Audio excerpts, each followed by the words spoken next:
하나님이 내가 하는 일들을 벌써 기쁘게 받으셨음이니라. 내 의복을 항상 희게 하며 내 머리에 향기름을 그치지 아니하도록 할지니라. 내 헛된 평생의 모든 날, 곧 하나님이 해 아래에서 내게 주신 모든 헛된 날에 내가 사랑하는 아내와 함께 즐겁게 살지어다. 그것이 내가 평생의 해 아래에서 수고하고 얻은 내 몫이니라. 내 손이 이를 얻는 대로 힘을 다하여 할지어다. 내가 장차 들어갈 스올에는, 스올은 죽은 후의 세상을 말합니다. 일도 없고 계획도 없고 지식도 없고 지혜도 없음이니라. 아멘.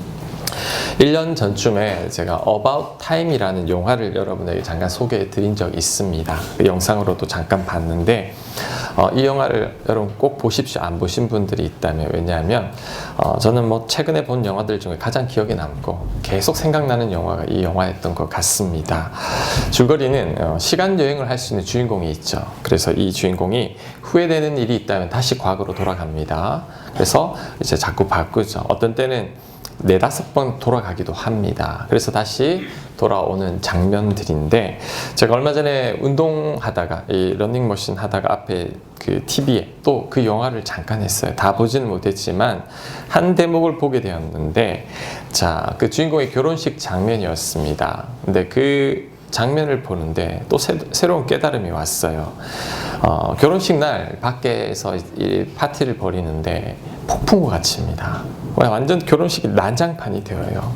자, 그런데 그 날씨와 대조적으로 이 주인공의 얼굴이 너무 환합니다. 여러분, 야외에서 결혼식을 하는데 폭풍우가 쳤다고 생각해 보십시오. 어떨까요? 기분이 안 좋잖아요. 근데 주인공은 너무 밝습니다. 자, 그 장면을 여러분 같이 한번 봤으면 좋겠어요. 보고 나서 제가 잠깐 말씀을 또 나누도록 하겠습니다. 네.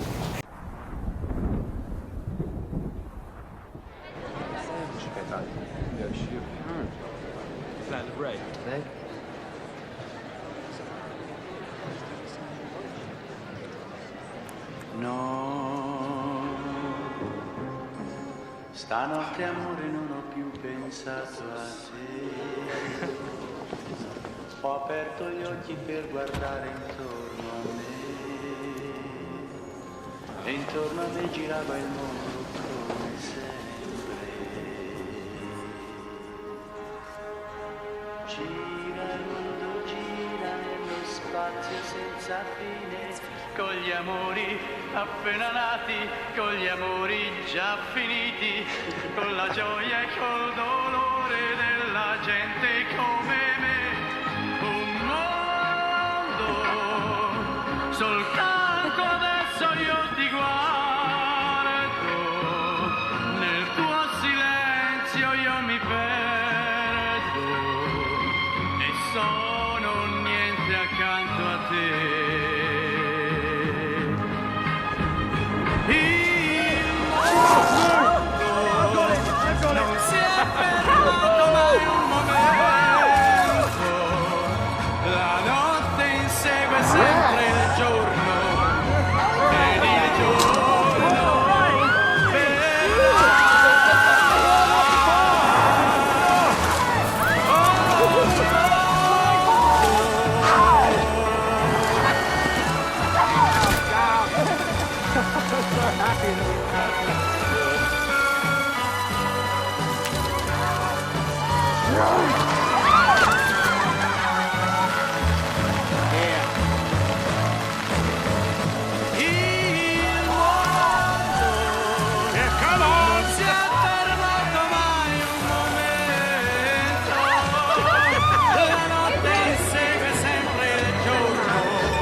결혼식이 엉망이 되죠.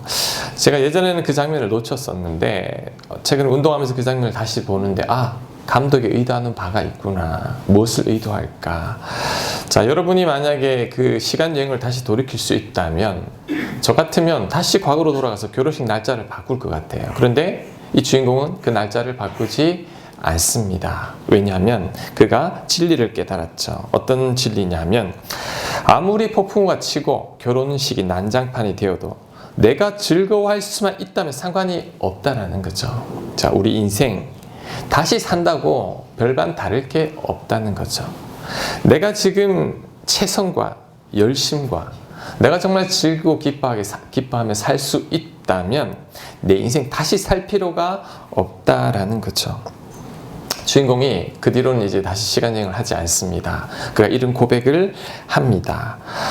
오늘이 하나님께 허락한 가장 특별한 날이고 마지막 날이라는 심정으로 살아가니 더 이상 시간여행을 하지 않아도 된다라는 거죠. 그래서 오늘이 미래의 어느 한 시점에서 후회되어서 다시 돌아온 그날이라는 가정하에 그가 정말 열심히 기쁘고 즐겁게 살려고 했더니 이제 더 이상의 시간여행은 필요 없다라는 것을 그가 깨달은 겁니다.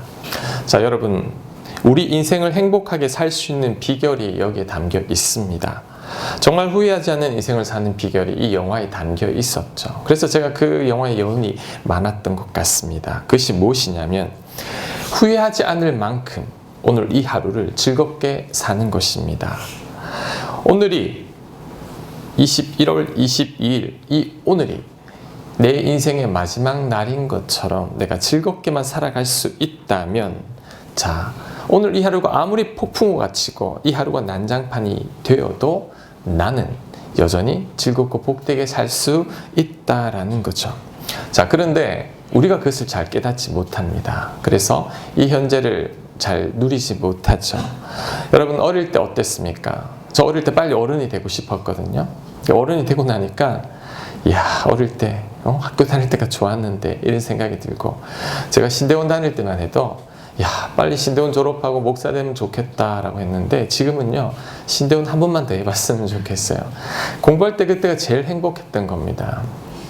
우리 부모님들, 우리 여자 집사님들 신방 가서 물어보면 우리 조그마한 애들 있는 부모님은 아휴, 애들 좀 빨리 자랐으면 좋겠어요 이렇게 이야기하고 이제 중2, 뭐 중3 이렇게 부모님들 만나면 아이고 꼬마 때가 좋았어요. 그때 말도 잘 들었는데 지금은 말도 안 듣는다고 그렇게 이야기합니다. 늘 후회를 하고 살아가고 있는 거죠. 우리 인생이 그래요. 오지도 않을 미래에 대한 걱정 때문에 현재를 놓치고 그 다음 미래에 가서는 지나간 과거를 생각하느라 현재를 항상 놓치고 있다라는 거죠. 누가 이런 말을 했습니다. 내일에 대한 염려는 미래의 시간을 가불해서 쓰는 거라고. 자, 지금 여러분 미래에 대해서 염려하기 시작하면 미래로 도착하면 미래에 쓸 시간이 없습니다. 왜? 과거 이미 다 써버렸기 때문에. 그럼 미래에 가면 또 다음 미래에 대한 염려로 시간을 가불해 씁니다. 항상 현재를 놓치고 살아가는 거죠. 제가 신방을 가서 어떤 분들을 만나보면 그들은 10년 전에 붙들려 있는 사람들이 있습니다. 10년 전에 입었던 상처, 분노, 그것을 잊지 못하고 항상 그 순간에 머물러 있어요. 그러면서 그 사람을 원망하고 불평하고 울고 제가 위로해 드리고 이제 그 다음에 또 신방을 갑니다. 똑같아요. 또 그 사람 원망하고 불평하고 울고 그 다음 또 신방을 갑니다. 똑같아요. 변하지 않더군요. 그래서 10년, 11년, 12년 전에 그 과거에 여전히 붙들려 가지고 돌이킬 수 없는데 여전히 불행하게 사는 사람들을 보았다라는 것입니다. 그래서 여러분, 가장 지혜로운 인생은 지난 과거를 후회하지 않고 그리고 아직 오지 않은 미래에 대한 염려하지 않는 것입니다. 오늘 이 하루가 가장 특별한 날이고 오늘 이 하루가 내 인생의 마지막 날인 것처럼 즐겁게 살아갈 수만 있다면 그 사람이 정말 행복한 인생을 사는 사람이죠. 그래서 여러분, 오늘부터 이렇게 살아가시기 바랍니다. 오늘 여러분이 만나는 모든 사람들, 여러분 인생에서 가장 소중한 사람이라 여기고 이제 예배 끝나고 나면 식사를 하잖아요. 지금 먹는 음식 내 생에 가장 맞은 음식이라고 생각하고 드시고 지금 예배 드리는데 예배 드릴 때만큼은 온전히 말씀에 집중해서 저를 쳐다보시면서 예배 드리고 자, 그 다음에 여러분 오늘 이 하루를 어떻게 하면 즐겁게 살까? 그리고 옷도 이왕이면 교회 올 때 이쁘게 입고 화장도 하고 향수도 좀 뿌리고, 왜? 마지막 날이니까 그 심정으로 살아가라는 거죠. 제 말이 아니라 성경 말씀입니다. 자, 오늘 전도서 9장 7절 말씀 제가 다시 한번 읽겠습니다. 자, 7절 우리 같이 한번 읽겠습니다. 시작. 너는 가서 기쁨으로 내 음식물을 먹고 즐거운 마음으로 내 모두를 마실지어다. 아멘. 자, 기쁨으로 음식물을 먹고 즐거운 마음으로 포도주를 마시러 갑니다. 술 먹으라 그러네? 그러면서 막 취하게 이러지 말고, 그때 당시 문화는 이제 포도주가 음식이었죠. 식사와 같이 함께 먹는 거니까. 그래서 하고자 하는 말은 뭐냐면 즐겁게 먹고 마시라는 거죠. 이는 왜냐하면 이라는 뜻입니다. 왜냐하면 이렇게 기쁘고 즐겁게 사는 것을 하나님께서 기쁘게 받으신다라는 거죠. 하나님 기쁘게 받으신다라는 겁니다. 자, 8절 우리 또 한번 같이 읽겠습니다. 시작.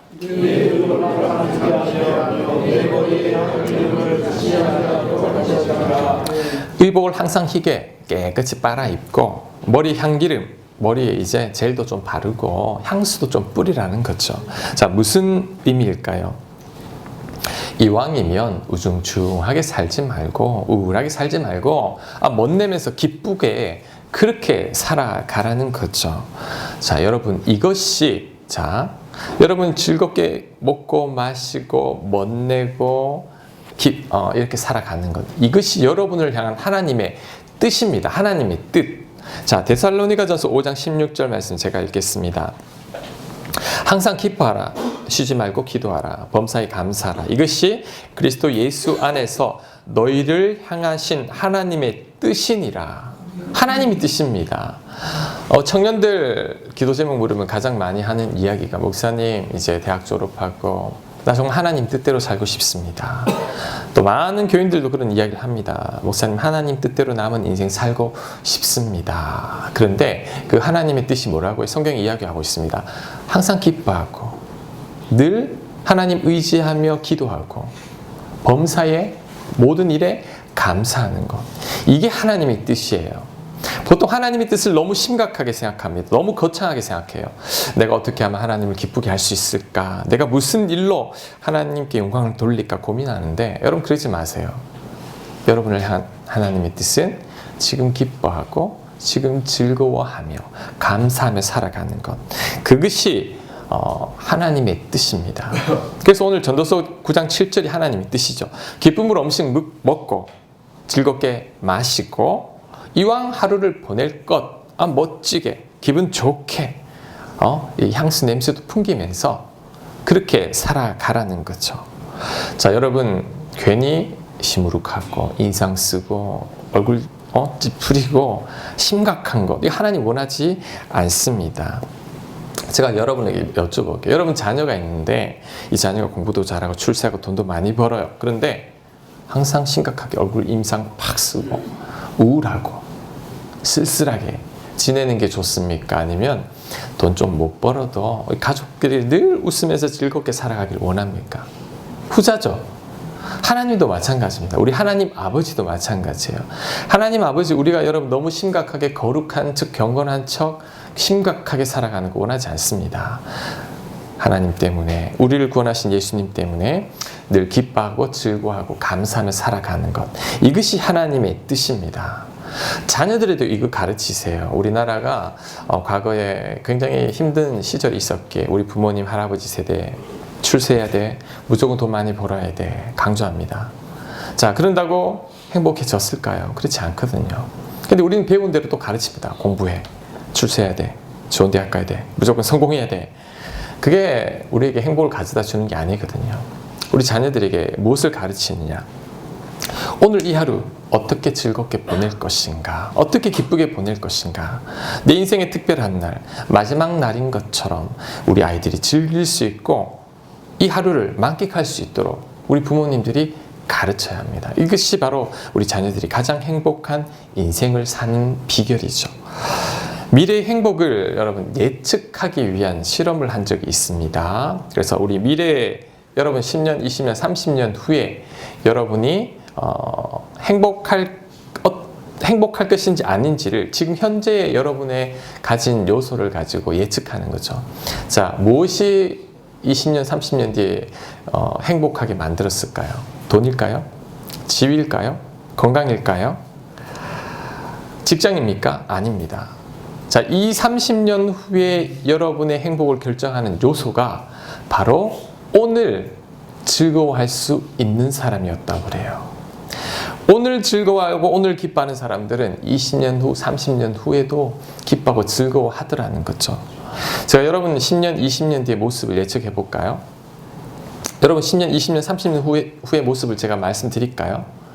어제 여러분의 모습입니다. 오늘 여러분의 모습입니다. 왜냐하면 그거 바뀌지 않습니다.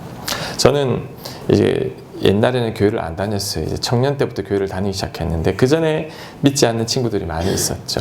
그러니까 정말 10년, 20년 만에 만나면서 친구들을 만나면서 느끼는 것은 정말 안 변하는구나.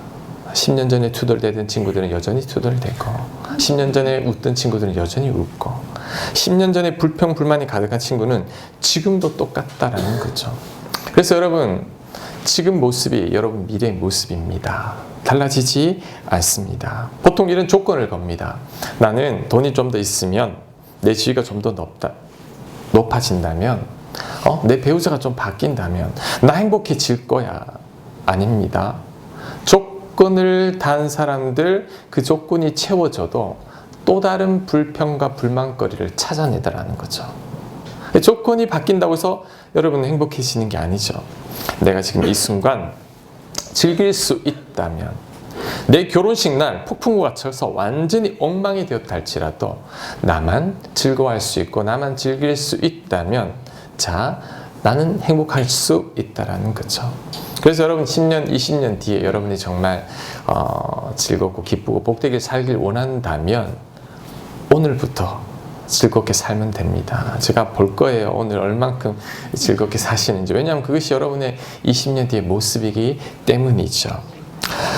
여러분 우리 인생 저를 한번 보시기 바랍니다. 저는 이렇게 생각해요. 불평하고 싸우고 사람들과 관계가 틀어지고 이렇게 살기엔 너무 짧아요. 즐거워하고 기뻐하며 살기에는 너무나 짧은 인생이 우리 인생이라는 거죠. 그런데 이 인생을 심각하게 우울하게 슬퍼하면서 보내기에는 너무너무 안타까운 일입니다. 자, 베드로전서 1장 24절에 이렇게 말합니다. 그러므로 모든 육체는 풀과 같고 그 모든 영광은 풀의 꽃과 같으니 풀은 마르고 꽃은 떨어지되. 자, 우리 인생, 여러분의 인생이 풀입니다. 여러분들 중에서 그나마 좀 나는 부귀영화를 누렸어. 그래도 뭐 꽃이라 할지라도 성경은 뭐라고 말하죠? 시든다. 곧 시들고 만다라는 거죠. 자, 곧 시들고 말 인생에 우리 너무 심각하게 살아가는 것, 이게 하나님의 뜻이 아닙니다. 그래서 여러분 오늘부터라도 저는 이 영화를 잘 생각하는 이유가 항상 이 장면을 떠올리고 주인공의 그 진리를 깨달은 장면들, 우리 여러분 유튜브 들어가서 이 About Time 명장면 해서 한번 오늘 검색해서 보십시오. 자주 봅니다. 보면서 심각하게 살지 말자. 너무 우울하게 살지 말자. 즐겁게 살자. 기쁘게 살자. 스스로 다짐을 합니다. 그래서 여러분들 이렇게 살아가는 것 정말 하나님의 은혜입니다. 그래서 여러분 오늘 이 순간부터 정말 기쁘고 즐겁게 살아가는 저와 여러분들 되시길 간절히 축복합니다. 아멘. 자, 즐겁고 기쁘게 살기 위해서 솔로몬이 교훈을 한 가지 더 합니다. 9절 말씀이죠. 우리 9절 말씀 또 우리 같이 한번 읽겠습니다. 시작.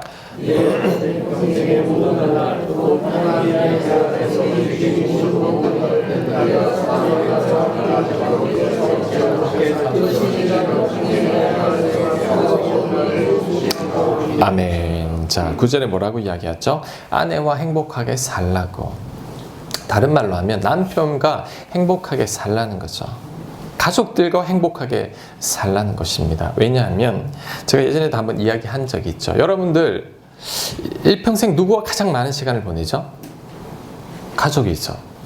그 가족과 화목하지 않으면 여러분이 이 세상 모든 부귀영화를 누려도 인생의 반 이상은 불행하게 사는 사람입니다. 왜요?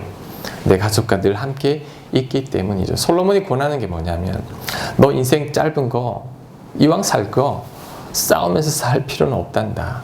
아내와 남편과 가족들과 행복하게 즐겁게 살라는 것입니다. 여러분, 부부가 행복하지 않으면 자녀도 불행해집니다. 우리 청소년 상담가들은 이야기하죠. 문제는 없다. 문제는 없습니다. 우리 교회도 문제는 하나도 없습니다. 문제 부모만 있습니다. 문제 부모가 있기에 문제아가 있는 거죠. 그래서 우리 자녀들을 위해서도 정말 부부간에 행복하게 살아야 합니다. 그리고 우리가 화목하지 않은 것은 하나님의 뜻이 아닙니다. 항상 기뻐하라, 범사에 감사하라. 이는 그리스도 예수 안에서 너희를 향한 하나님의 뜻이니라. 그런데 우리가 기뻐하지 않고 감사하지 않고 살아간다는 것은 하나님의 뜻이 아니죠. 그래서 저는 이렇게 생각합니다. 가정도 화목하지 않으면서 하나님 일을 하겠다고 막 나서는 거 하나님 원치 않아요. 하나님 원하는 건 네 가정이나 행복하게 좀 해. 그게 가장 큰 사역이란다. 하나님의 뜻입니다. 그래서 여러분의 가장 큰 사역은, 교회를 위해서 뭔가를 할까요, 목사님? 여러분의 가장 큰 사역은 여러분 가정에서 여러분이 화목하게 남편과 아내와 자녀들과 잘 살아가는 것. 이게 가장 큰 사역입니다. 여러분 가정을 천국으로 만들어 가야 합니다. 그럴 때 하나님께서도 기뻐하십니다. 자, 이번엔 더 깊이 한번 적용해 보겠습니다. 여러분, 요즘 시대는 가족들보다 우리 외부 사람들과 더 많은 시간을 보내죠. 직장인들, 그리고 여러분 자주 만나는 사람들이 있죠. 그 사람들하고 불편하면 여러분 또한 인생이 불행해집니다. 왜? 내가 늘 만나는 사람하고 관계가 좋지 않으면 내가 살아가는 게 힘들잖아요. 직장이 왜 힘들죠? 그 직장에 정말 나를 힘들게 하는 사람들 때문에 내가 힘든 것이죠. 그래서 우리는 내가 만나는 사람들과도 좋은 관계를 가지려고 늘 애써야 합니다. 갈등 피해야 됩니다. 양보해야 되고 섬기고 서로 어떤 오해가 생기지 않도록 계속 서로를 배려하면서 잘 지내려고 노력해야 됩니다. 왜? 그럴 때 여러분 행복했습니다. 우리가 불행한 이유는 돈이 없어서가 아닙니다. 여러분 곁에 있는 사람들하고 잘 지내지 못하기 때문이에요. 그래서 우리가 늘 내 곁에 있는 가족, 내 곁에 있는 사람들과 잘 지낼 때 여러분 복된 인생 살아가게 되는 것입니다. 그리고 특별히 여러분 잘 들으십시오. 여러분 주변에 즐겁고 기쁘고 믿음으로 살아가는 살아들이 있다면 그들과 가까이 하시고, 괜히 우울하고 불평하고 남욕하게 좋아하고 불만을 가진 사람들 있으면 그분들을 좀 멀리 하는 게 좋습니다. 재밌는 실험이 있었어요. 사람들이 모이는 집단에서 행복감을 한번 조사를 해봤어요. 그랬더니 정말 유유상종인 거죠. 비슷한 사람끼리 모입니다. 우울한 사람은 너무 밝은 사람 싫어합니다. 옆에 있으면 피곤하죠. 그래서 자기처럼 우울한 사람들끼리 모여 있어요. 부정적인 사람들도 늘 이렇게 부정적인 사람들끼리 모여 있더라는 거죠. 그래서 그들에게 행복감을 조사를 했는데 놀랍게도 우울하고 걱정 많고 부정적인 사람들이 살아가는 집단들의 행복감이 엄청 낮은 거예요. 그 반대로 늘 즐겁고 기쁘게 살아가는 사람들이 이 행복도는 이 우울한 사람들의 집단보다 한 대여섯 배가 더 높았다는 거죠. 주변 사람들 모두가. 그래서 여러분들 주변에 혹시 우울한 사람이 있다면 여러분 우울해질 가능성이 큽니다.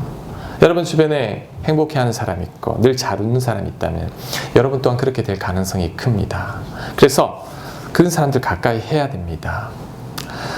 그래서 성경은 이렇게 말하죠. 복 있는 사람은 악인의 꾀를 쫓지 아니하며 죄인의 길에 서지 아니하고 오만한 자의 자리에 앉지 아니하는 것. 그 자체가 복입니다. 왜? 내가 바뀌기 때문이죠. 그래서 여러분이 누구를 만나느냐가 여러분의 인생을 결정합니다. 정말 중요합니다. 사람이 가장 큰 영향을 줍니다. 자녀들은 평생 부모님의 영향을 받고 내가 만나는 친구들 영향을 받습니다. 그래서 내가 만나는 사람들 정말 중요합니다. 정말 내가 가까이 해야 할 사람, 믿음의 사람들, 여러분 이때 잘 분별을 해야 합니다. 솔로몬이 권하는 게 뭐죠? 가족들과 잘 지내라. 그리고 더 깊이 네가 만나는 모든 사람들과 잘 지내라. 그것이 우리로 하여금 복된 인생을 가져다 준다라고 말씀하고 있습니다. 자, 마지막 솔로몬의 권면의 말씀 10절 말씀 우리 같이 한번 읽겠습니다. 시작.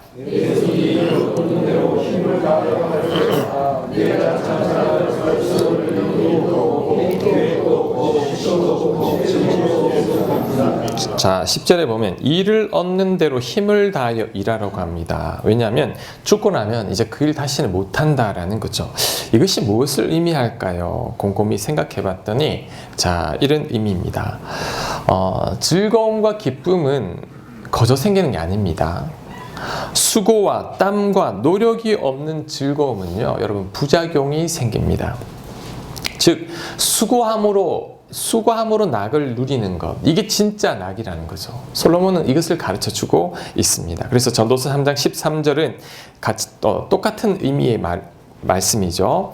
봉독합니다. 수고함으로 낙을 누리는 그것이 하나님의 선물인 줄도 또한 알았도다. 수고함으로 낙을 누리는 것이 진짜 낙입니다. 하나님의 선물입니다. 여러분 생각에는, 우리 생각에는 난 수고하지 않고 나 좀 낙 좀 누렸으면 좋겠습니다 라고 생각하실 분도 있지만 그건 잘못된 생각입니다. 어떤 분이 이런 말을 했더군요. 수고 없는 즐거움은 쾌락이다. 쾌락이라는 거죠. 마약. 자, 기분 좋기 위해서 주사바늘을 의지하는 것, 아무 수고 없이 기쁨을 찾으려는 것, 그게 쾌락인 거죠. 쾌락은 즐거움하고 다릅니다. 쾌락은 금방입니다. 중독성이 있습니다. 시간 지나면 사라지고 마는 거죠. 더 큰 쾌락을 요구하는 거죠. 저는 복권 사지 않습니다. 별로 사라고 말도 안 합니다. 왜냐하면 당첨이 되어도 무죄입니다. 왜? 별 수고 없이 얻게 된 즐거움은 쾌락이 되죠. 그래서 복권 당첨돼서 행복했다는 사람들보다도 불행한 사람이 더 많고, 그 중에 정말 행복한 사람들이 있어요. 그분들을 조사해 봤더니 그분들은 복권 거의 대부분을 기부한 사람들, 베푼 사람들. 공짜로 얻어지는 즐거움은요, 여러분을 망치는 독입니다. 그래서 사람들은 수고와 땀이 필요합니다. 수고와 땀을 흘린 후에 얻는 즐거움이 진짜 즐거움이라는 것이죠. 요즘 시대에 잘 유행하는 말들이 있어요. 혼밥, 혼술. 무슨 말인 줄 알죠? 혼자 밥 먹고 혼자 술 드시는 것. 사람들 만나면 귀찮다라는 거죠. 피곤해진다. 만나지 않겠다. 난 돈 많이 안 벌어도 돼. 그냥 내가 주어진 범위 내에서 난 결혼도 안 하고 그냥 혼자 편하게 살래. 이게 요즘 젊은 사람들의 풍조입니다. 제 제자들이 3명이 커플이 있어요. 세 커플이 있는데 애를 다 안 낳아요. 왜 안 낳냐? 귀찮아요. 힘들어요. 애 키운다고 우리 인생 낭비하기 싫어요. 야, 그래도 자녀를 낳아야지. 싫어요. 안 낳아요. 안 낳는 거예요. 그 중에 2 커플은 허전하니까 이제 강아지를 키워요. 자녀 대신에 강아지를 키우면서 이 허전함을 달랜다 그러더라고요. 그리고 하는 말이, 강아지는 배신 안 해요. 자녀들은 속 썩여도 얘들은 속 안 썩여요. 막 이렇게 이야기하는 거죠. 여러분, 이래서 우리나라 출산율이 떨어지고 있습니다. 그런데 여러분, 힘들다고 피하면 행복해질까요? 아닙니다. 몰라서 하는 소리죠. 진정한 만족과 행복은 수고하는 가운데, 땀을 흘리는 가운데 노력을 통해서 얻어지는 것입니다. 고통과 수고를 피하고 늘 혼자 있고 혼자 적은 수입으로 그냥 스스로 자족하며 살아가는 것, 행복감이 50이라면 땀을 흘리고 얻는 기쁨은 100이 넘습니다. 비교가 되지 않는 거죠. 그래서 요즘 젊은 사람들은 수고하지 않고 애쓰지 않고 그냥 편하게만 살고 싶어 하는데, 그들의 기쁨은 수고하고 땀을 흘리는 자들의 기쁨과 비교할 수 없다라는 거죠. 자, 금메달 땄을 때 여러분 그 장면 보시죠. 4년 동안 땀을 흘리고 수고하고 얻은 그 메달, 그 기쁨 평생 간다라는 거죠. 여름에 우리 여기 앞에 텃밭 일구잖아요. 그때는 땀 나고 막 힘들어도 이제 여름 한철 계속 신선한 채소를 먹을 때 그 기쁨, 수고가 있기에 그 기쁨이 있는 거죠. 얼마 전에 또 우리 방한 공사했죠. 비닐을 쳤잖아요. 할 때는 힘들었지만 그리고 나서 따뜻하니 올겨울 내도록 우리에게 기쁨이 있는 것입니다. 그래서 여러분, 수고, 힘들더라도 애쓰고 수고하면서 찾는 그 즐거움이 진짜 즐거움이지, 공짜로 그냥 즐거움이 생기길 바라는 사람들은 쾌락이죠. 그 쾌락은 얼마 같지 않는 것입니다. 서울대 심리학 교수 최인철 교수님의 인문학 강의를 제가 우연히 보게 되었습니다. 그 강의 주제가 돈을 어떻게 쓰면 행복할까, 그런 내용이었는데 이 교수님이 이런 말씀을 하셨습니다. 소유를 위한 소비는 오래가지 않고 행복감도 적다. 소유를 위한 소비, 즉 좋은 차, 좋은 옷을 구입하는 것은 행복감이 작고 아주 순간적이라는 거죠. 하지만 경험을 위한 소비는 오래가고 행복감도 크다라는 거죠. 여행, 그리고 좋은 경험들, 평생 행복감이 내 안에 남아 있다라는 것이죠. 여러분에게 한번 물어볼게요. 여러분 입고 싶었던 옷 한 벌 입고 인생이 바뀐 사람 있습니까? 네? 우리 차 바꾸고 나서 인생이 바뀐 사람 있어요? 없죠. 하지만 여행 한 번을 통해서 인생이 바뀐 사람이 있습니다. 책 읽다가, 성경 읽다가 인생 바뀐 사람이 있습니다. 저는 성경 읽다가 예수님이 날 위해 십자가에 못 박히신 게 믿어진 사람이죠. 인생이 바뀌어 버렸습니다. 돈을 쓸 때 여러분 소유를 위해서 쓰지 마십시오.